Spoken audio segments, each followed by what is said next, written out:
কচুর লতি সাধারণত আমরা ইলিশ মাছের মাথা দিয়ে রান্না করে থাকি, কিন্তু নিরামিষ নারকেল কোড়া দিয়ে যদি কচুর লতি রান্না করা যায় তাহলে এর স্বাদও কিন্তু দুর্দান্ত হয়।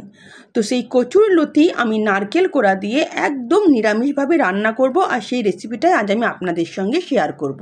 তো চলুন আমার কিচেনে রেসিপিটা শুরু করি। কচুর লতির তরকারি বানাবার জন্য এখানে আমি 2 আঁটি কচুর লতি নিয়ে নিয়েছি, আর এগুলো কিন্তু খুবই কচি। আর নিয়ে নিয়েছি একটা নারকেল, যদিও ওই নারকেলের অর্ধেকটাই কিন্তু লাগবে। কচুর লতির ছালগুলোকে আমি ভালো করে বটি দিয়ে ছাড়িয়ে নিয়েছি, আর দেখুন এভাবে লম্বা লম্বা করে কেটে নিয়েছি। তারপর ভালো করে ধুয়ে আমি পরিষ্কার করে নিয়েছি। এবার এটাকে আমি সামান্য নুন আর জল দিয়ে এটাকে আমি একটু সেদ্ধ করে নেব, তারপর সেই জলটা ফেলে দেব।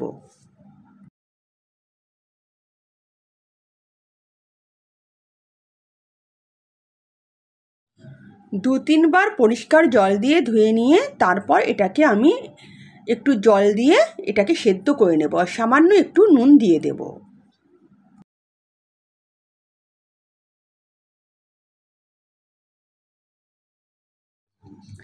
একবার ফুটে উঠেছে, আমি গ্যাসের ফ্লেম বন্ধ করে দিয়েছি। এবার এই জলটাকে আমি ঝরিয়ে নেব।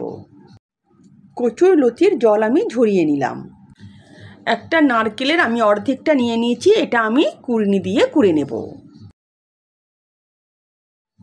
1 চামচের মতন এখানে আমি হলুদ সর্ষে নিয়ে নিয়েছি। এই সর্ষেটাকে ভালো করে জল দিয়ে ধুয়ে এটাকে আমি শিলে বেটে নেব। তো সর্ষেটাকে ভালো করে ধুয়ে এবার আমি শিলে বেটে নেব, আর সেই সঙ্গে আমি নারকেলটাও কুড়ে আবার ফিরে আসছি। সর্ষে বাটার সঙ্গে নিয়ে নিয়েছি 2-3টে চেরা কাঁচা লঙ্কা, সেই সঙ্গে নারকেলটাও কুড়ে নিয়েছি। সব উপকরণ রেডি হয়ে গেছে। চলুন এবার কচুর লতির চচ্চড়িটা রেডি করে নিই।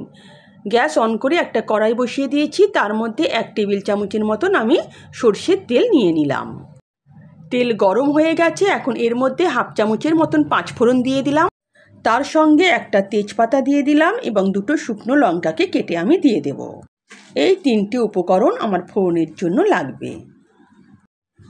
5 ফোড়ন, তেজপাতা আর শুকনো লঙ্কা 1 মিনিটের মতন তেলে আমি ভেজে নেব।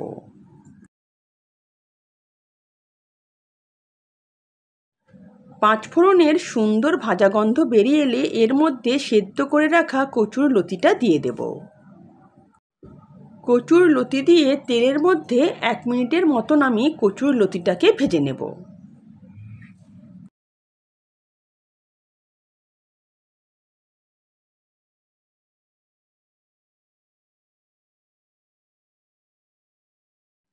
এক মিনিটের মতন কচুর লতিটাকে তেলের মধ্যে ভেজে নিয়ে এর মধ্যে দিয়ে দেব ছোটো চামচের 1/2 চামচ হলুদ গুঁড়ো, 1/2 চামচেরও কম দিয়ে দেব একটু লঙ্কা গুঁড়ো। হলুদ আর লঙ্কা গুঁড়ো দিয়ে কিছুক্ষণ কচুর লতিটাকে আমি কষিয়ে নেব। আর যেহেতু কচুর লতিটা খুবই কচি ছিল, যাই দেখুন কেমন নরম হয়ে গেছে।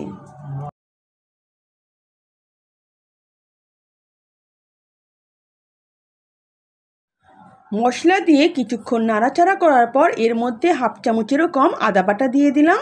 তারপর আদা বাটাটাকে কিছুক্ষণ নাড়াচাড়া করে নেব তেলের মধ্যে, যাতে এর কাঁচা গন্ধটা চলে যায়।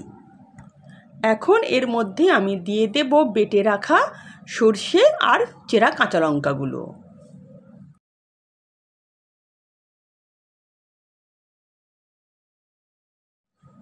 তার সঙ্গে কিছুটা জল বুলিয়েও আমি দিয়ে দিলাম। সর্ষে বাটা দিয়ে এবার আমি 2 মিনিটের মতন কচুর লতির সঙ্গে রান্না করে নেব, যাতে সর্ষের যে কাঁচা গন্ধ সেটা চলে যায়।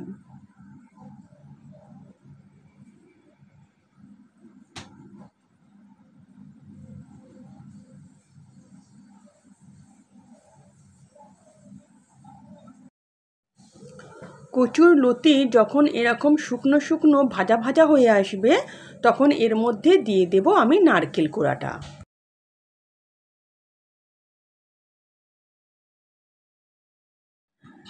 নারকেল কোড়া দিয়ে ভালো করে একবার 1 মিনিটের মতন ভেজে নিতে হবে।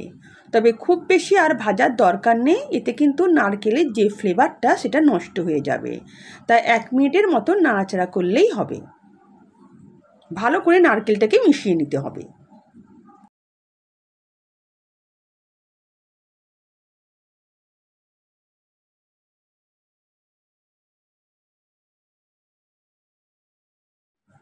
সবশেষে এর মধ্যে দিয়ে দেব হাফ চামচের মতো নুন। নুনটা কিন্তু একটু বুঝে দিতে হবে, কারণ যখন কচুরলতি আমি সেদ্ধ করেছি তখন কিন্তু নুন দিয়েছি। আর দিয়ে দেব 1 চামচের মতন চিনি। এবার নুন আর চিনিটাকে ভালো করে মিশিয়ে নিলেই রেডি হয়ে যাবে আমার কচুরলতির চচ্চড়ি। এটা গরম গরম ভাতের সঙ্গে খেতে কিন্তু দুর্দান্ত লাগে। তো বাজারে যখনই কচুরলতি দেখতে পাবেন অবশ্যই কিনে একবার এই রেসিপিটা নারকেল কোড়া দিয়ে ট্রাই করবেন, দেখবেন অসম্ভব মজাদার হয়। কচুরলতির চচ্চড়ি আমার রেডি। এটা আমি গরম গরম ভাতের সঙ্গে পরিবেশন করে দেব। তো যদি আমার রেসিপি আপনাদের ভালো লেগে থাকে তো প্লিজ আমার চ্যানেলকে সাবস্ক্রাইব করবেন আর পাশে থাকা বেল আইকনও প্রেস করবেন, যাতে নিত্য নতুন রান্নার নোটিফিকেশান সবার আগে আপনাদের কাছে পৌঁছে যায়।